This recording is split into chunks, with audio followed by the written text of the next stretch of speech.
नमस्कार, आप देख रहे हैं पंजाब केसरी टीवी और मैं हूं आपके साथ रणवीर सिंह। जिस तरह आसमान से बारिश बरसी और धरती पर जो है आफत देखने को मिली, हर जगह पानी ही पानी था और उसी के चलते हर जगह जो भूस्खलन भी देखने को हमें मिला। वहीं बात करेंगे हम जम्मू से, जो अटल चौक से नगरोटा की तरफ सड़क आती है, उसके हालात आपको दिखाने के लिए हम यहाँ पहुँचे हुए हैं। ग्राउंड जीरो से ये रिपोर्टिंग हम पंजाब केसरी टीवी के लिए कर रहे हैं। आप देख सकते हैं कि किस तरह के हालात जो है इस टाइम बने हुए हैं।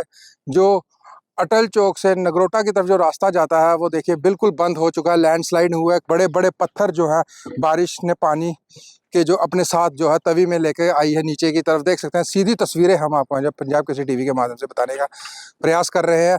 वहीं अगर हम बात करें, इस रास्ते को खोलने के लिए काम भी चल रहा है, वहाँ पे भी हम आपको लेके चलते हैं।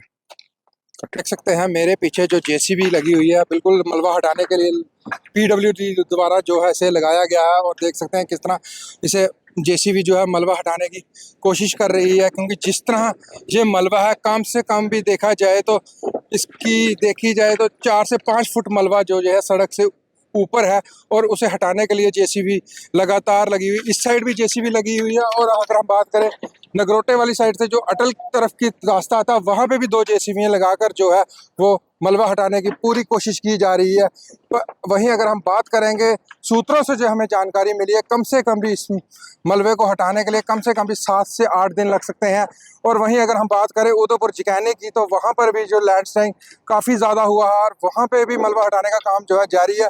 और वहाँ पे भी कम से कम भी 6 से 7 दिन लग सकते हैं नेशनल हाईवे को पूरी तरह चलाने के लिए। वहीं आप देख सकते हैं सीधी तस्वीरें जो हम आपको पंजाब केसरी टीवी के माध्यम से बताने का प्रयास कर रहे हैं कि हम लोगों से ये अपील करते हैं कि इस तरफ से ना आए। अटल चौक से लेकर नगरोटा वाला चौक और पंचतीर्थी से लेकर जो मांडे से जाता है रोड, वो उस रोड पर ना जाए, क्योंकि वहाँ पे भी लैंडस्लाइड हुआ और वहाँ पे भी जो है जेसीबी लगा के जो है मलबा हटाने का काम जारी है। आपका नाम? शाइस्ता। शाइस्ता, आप इस रास्ते से आए हैं, क्या आपको पता नहीं था कि ये रास्ता भूस्खलन के नहीं, चलते हमें लगा कि यहाँ बहुत कम स्लाइड आई होगी, तो अभी तक तो वो साफ भी हो गया होगा, सुबह की बात है। लेकिन अभी जब हम आए तो पंचतीर्थी में कोई भी ऑटो नहीं है, कोई भी गाड़ी हमें नहीं मिली, कोई भी लिफ्ट ना मिली। और फिर एक भाई ने हमें लिफ्ट दी। और मैं तो अपने भाइयों से यही कहना चाहती हूँ, जो भी इधर से मतलब आ रहा जा रहा है, ना आए, क्योंकि तुम्हारे साथ बहुत बड़ा स्कैम हो सकता है। तुम्हें पैदल चलना पड़ेगा इस मार्ग से। हमारे तो तब भी हेल्प हो गई। हम भैया ने हमारी हेल्प करी। भैया एक थे, भैया का भी थैंक यू कर रही हूँ। जिस भैया ने हेल्प करी, जिसने बाइक बुलाई, उसका भी, अंकल का भी थैंक यू कर रही हूँ। तो कृपया करके इस रास्ते से ना जाए। और मैं अपने इंस्टीट्यूट वालों को बोलती हूँ कि कल हमारा इंस्टीट्यूट बंद रखे। हम कोशिश करेंगे इस पे एसएसपी ट्रैफिक से बात करने की। वहीं ले चलते हैं आप एसएसपी ट्रैफिक के पास। आप हाँ कि जम्मू में बारिश ने आफत मचाई थी, उसी के चलते हुए जम्मू में काफ़ी ज़्यादा सड़कें जो हैं वो ख़राब हो चुकी हैं और नेशनल हाईवे है जो जम्मू श्रीनगर, वो भी बंद है। जम्मू पठानकोट की बात करें तो वो नेशनल हाईवे चल रहा है, लेकिन उस पर गाड़ियों का कम आवा जावा रखा हुआ है। उसी के चलते हुए जम्मू पुंछ की बात करें तो वहाँ पर भी जो है काफ़ी ज़्यादा नुकसान देखने को मिला। इन्हीं सब पे बात करने के लिए मेरे साथ एसएसपी ट्रैफिक फारूक साहब है। इनसे जानते हैं कि किस तरह के हालात हैं इस टाइम ट्रैफिक के। सर, बहुत बहुत स्वागत है आपका पंजाब केसरी टीवी में। थैंक यू सर, जिस तरह जम्मू में आफत आई थी बारिश की और लैंडस्लाइड काफ़ी ज़्यादा जगह पे हो चुका है, तो किस तरह के हालात अब जो है सड़कों के हैं इस टाइम? जम्मू में जो बारिश हुई उससे बहुत सारी जो रोड्स हैं जहाँ पे जो है वो पॉट होल्स बन गए, जो रोड्स डैमेज हुई, उससे तो नुकसान जो हुआ सो हुआ। उसके अलावा जो मेन हमारा जो फोर्थ ब्रिज था, वो उसका एक साइड जो है वो कोलैप्स हो गई है। तो जितनी भी ट्रैफिक जो फोर्थ ब्रिज के थ्रू जाती थी वो अब मेन तवी ब्रिज के थ्रू आ रही है। सो वो एक परेशानी है। उसके अलावा हमारे पास जो सिटी से जो हाईवे को जो कनेक्ट करते थे वो हमारे 2 एक्सिस थे। एक हमारा जो मांडा और नगरोटा एक्सिस है वो कवर करता था, और दूसरा हमारा पंचतीर्थी से सिदरा ब्रिज तक का जो एक्सिस है, ये दोनों डैमेज्ड हैं। इन पे लैंडस्लाइड्स आई हैं और काम चल रहा है और कुछ दिन उनमें लग जाएंगे उनको जो है वो रिस्टोर होने में। तो ये सारी जितनी भी ट्रैफिक है, अभी हालांकि अभी हाईवे बंद है, लेकिन जितनी भी जो मूवमेंट उधमपुर तक हो रही है, जो रियासी तक हो रही है, जो कटरा के लिए हो रही है, और जो लोकल मूवमेंट है वहाँ की, वो सारी जो है वो अब नरवाल बाईपास के थ्रू हो रही है। और उस सॉरी, और उस नरवाल बाईपास जो था उस पे ऑलरेडी जो हमारी डॉक एक्सप्रेसवे है उसका काम चल रहा है। सो इस सब के चलते वहाँ पे जो है थोड़ी सी सिटी में या उस जो रूट है उस पे थोड़ी कंजेशन जो है वो होगी, वो डेफिनेटली होगी। हम लोग कोशिश कर रहे हैं अपनी तरफ से उसको मैनेज करने की, कितना हम उसको प्रॉपरली कर पाते हैं। My man are on job, my officers are on job, और उसको हम करेंगे। लोगों से मेरी आप ही के चैनल के द्वारा एक जो है विनती रहेगी कि आप ये चीज़ को समझें कि ये एक नेचुरल जो है कैलेमिटी थी। इसमें जो है इसके बाद जो ये दिक्कत आएगी, इसको जो हम मिलकर इसका सामना ही नहीं करेंगे बल्कि इससे बाहर भी आएंगे।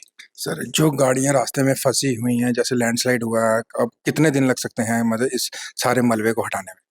नहीं, मेरे एरिया में कहीं पे भी कोई गाड़ियां ऐसी फंसी नहीं है कि जो जहाँ से मलबा हटाने की वजह से उनको निकालना पड़े। रोड्स डैमेज हैं, रोड्स पे काम चल रहा है। अगर कुछ गाड़ियां फंसी हैं तो आई एम श्योर वो हाईवे पे होंगी, and I think SSP highway should be the right person to comment on that. तो सर, जो फोर्थ ब्रिज था, जो आपने देखा कि वो आपको भी मालूम होगा, इसकी जानकारी होगी कि वो कोलैप्स हो चुका है, उसका रोड जो है आधा कोलैप्स हो चुका है। तो किस तरह मतलब वहाँ की ट्रैफिक को किस तरह जो है वो मतलब चलाया जाएगा, या वो अभी बंद है या खोला गया है, किस तरह से मतलब? जी। जो फोर्थ जो हमारा ब्रिज है तवी का, वहाँ पे वो उसका एक पोर्शन जो था एक साइड से वो कोलैप्स हो गया था। So as soon as that collapse happened, तो हमने जो वहाँ की जो ट्रैफिक थी वो हमने रोक दी थी। उसके साथ साथ जो गाड़ियाँ सतवारी से via fourth via that Delhi चराना एशिया तक आती थी, उनको भी रोक दिया गया था, बिकॉज हमें अंदाज़ा नहीं था कि क्या वो जो अंडरलाइंग जो सरफेस है, क्या वो इस काबिल है गाड़ी का जो है वो लेने के लिए, कहीं ऐसा ना हो और कोलैप्स हो जाए और गाड़ी चली जाए। तो वो हमने 2 दिन के लिए बंद कर दिया था। बट आज सुबह हमने उसको दोबारा से जो है वो रिस्टोर किया है, और उसमें जो है प्रॉपर एक टेक्निकल जो ओपिनियन है वो लेकर आई एम श्योर डीसी साहब ने किया है, और उस पे जो हमने वन वे ट्रैफिक रखी है, यानी जो सतवारी से लेके एशिया तक या विक्रम चौक तक वहाँ से मूवमेंट होगी, लेकिन जो बैक जो मूवमेंट है वो उस पे हम अलाउ नहीं करेंगे। सर, लोगों से क्या अपील करना चाहेंगे? लोगों से मेरी यही अपील रहेगी कि आप जो है इससे जो मुश्किल वक्त आया है हमारा, I mean as far as these roads are concerned, तो इससे हमको निकलना है। थोड़ी बहुत तकलीफ होगी, वो हम सब मिलकर जो है वो उसको बर्दाश्त करें, और इस दौरान अपनी गाड़ियां जो है उनमें अब ये ज़्यादा ज़रूरी बन जाता है कि चूंकि हमारे पास एकदम से रोड के जो ऑप्शन है वो कम हो गए हैं, तो हम जो है रोड का जो डिसिप्लिन है, लेन डिसिप्लिन है, उसको प्रॉपरली फॉलो करें, ट्रैफिक रूल्स को फॉलो करें, थोड़ा वेट कर लें, और गाड़ियां जो है वो अननेसेसरली पार्क ना करें, खासकर जो इस वाली रोड्स पर, ताकि हमारी जो ट्रैफिक है उसकी जो कंजेशन है और स्मूथ फ्लो हम करवा पाए। थैंक यू सर, बहुत बहुत शुक्रिया हमसे। Thank you so much. ये थे एसएसपी ट्रैफिक, जिन्होंने बताया कि जम्मू के सूरत हाट ट्रैफिक के किस तरह है और रोड्स के किस तरह है। तो आपने सुना, उन्होंने सब क्लियर किया है कि कौन सी जो ट्यूब्स खुली हैं और कौन सी बंद है। जिस तरह हम बात करेंगे अटल चौक है, जो वहाँ से जो नगरोटे को रास्ता जाता है, और बात करेंगे ऊपर मांडा से जो रोड जो है वो नगरोटा की तरफ जाता है, वो फ़िलहाल के लिए बंद है, क्योंकि वहाँ पे लैंडस्लाइड होने के कारण जो है उसे बंद किया गया है और काम वहाँ पे शुरू है। जैसे ही कोई ताज़ा अपडेट निकल के हमारे साथ साझा होगा, हम आपके साथ रूबरू होंगे। इसी तरह के ताज़ा खबरों के साथ और ताज़ा अपडेट के साथ पंजाब केसरी टीवी के साथ बने रहें। मुझे और मेरी टीम को दें इजाज़त। नमस्कार।